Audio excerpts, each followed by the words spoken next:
Hello and welcome to the ELO User Training video series. In this series, we will be teaching you all you need to know about ELO from a user's perspective. We hope that you find these videos informative, and if you have any questions, please feel free to comment below or email us your questions at the address in the description. In our first video of this series, we will be taking a top-level view of the ELO Java client and its many functions. Once we have understood the basics of these functions, we will move into a more in-depth overview of the client in action. For this video, we will be discussing the following: the home screen that will greet you every time you log in, such as the quick access tiles, feeds, and filters. The various functions available to users in the menus and ribbons. Understanding how we can configure our favorites and find functions that may not be immediately obvious. Now that we've covered our learning outcomes, let's get into the training. First, we will log into the ELO Java client, and we are greeted by the home screen. Here, we can see all the information relevant to a user.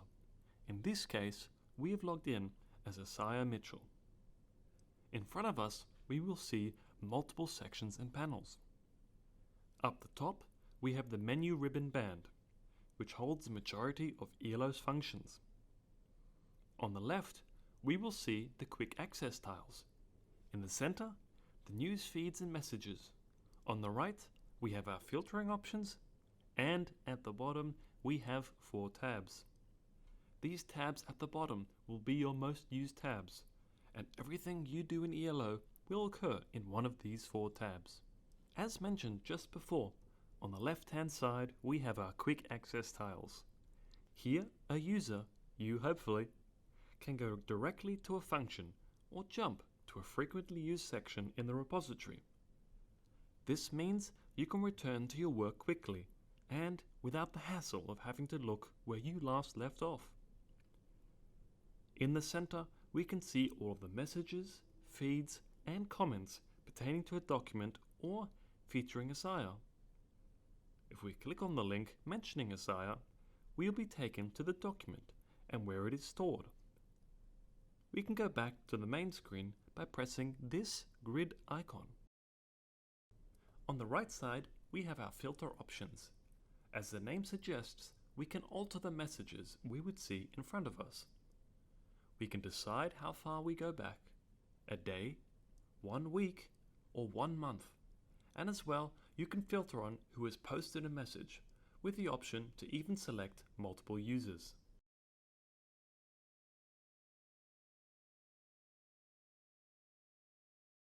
In the top right-hand corner of the screen, we can switch from the news feed to the recently used documents. This display will show you the last few documents you've interacted with and when you last selected them. Let's now go to the home screen and select News once again. You will notice that in the top right as well, we can see the user that is logged in. If we select the downward arrow, we will see a list of options available to us relating to the logged in user Isaiah. Here, we can configure the look and feel of the menu, edit the profile, change passwords, and more. Also, we can find in here the About function, which will give you important system information. More importantly, you can see the Help button, which is there to provide you with a detailed explanation of various ELO functions that you have at your disposal. If you are ever stuck, then this is a good place to look. Looking at the top left-hand side of our homepage, we will see the menu ribbon band. Here, you will find the vast majority of ELO's functions divided into various sub-menus. First on our list of sub-menus, we have the Favorite tab. We can add functions to this tab, or it will show functions that you frequently use. If there is a feature you wish to add to your favorites, you can easily do so. We just need to use ELO's intuitive function search option, with which we can find the particular function we need to use.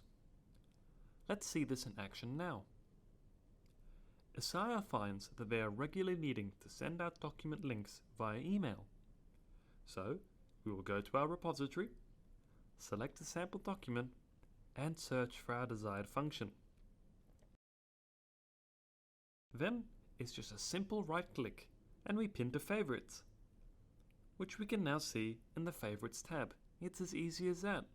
We won't now show you all of the individual functions available to a user, as that would make for quite a long video in itself. Instead, we will stay on the topic of favorites and most used functions.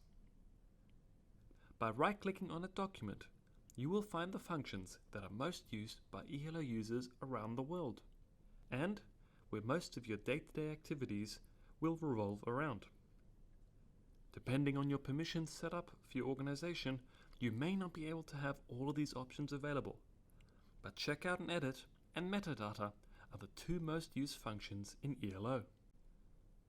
Let's now return to the home screen once again, which we do by pressing the grid icon. But keeping our eyes down there, we will notice there are 4 other tabs down there as well. These tab options will help save you time while traversing ELO, taking you where you need to be rather than having to go back to the main screen and then selecting the tiles. This concludes the first video training session. To cover off what we aim to learn in this video, we have understood what the home screen is and how it works, navigated our way through the various functions available to users in the menus and ribbons, and modified the Favorites tab by adding a function to it, and gotten a grip on how to search for additional ELO functionality. If you have any questions about this video and what has been shown, please feel free to either comment on the video or please reach out to us at ELO. Thank you for watching.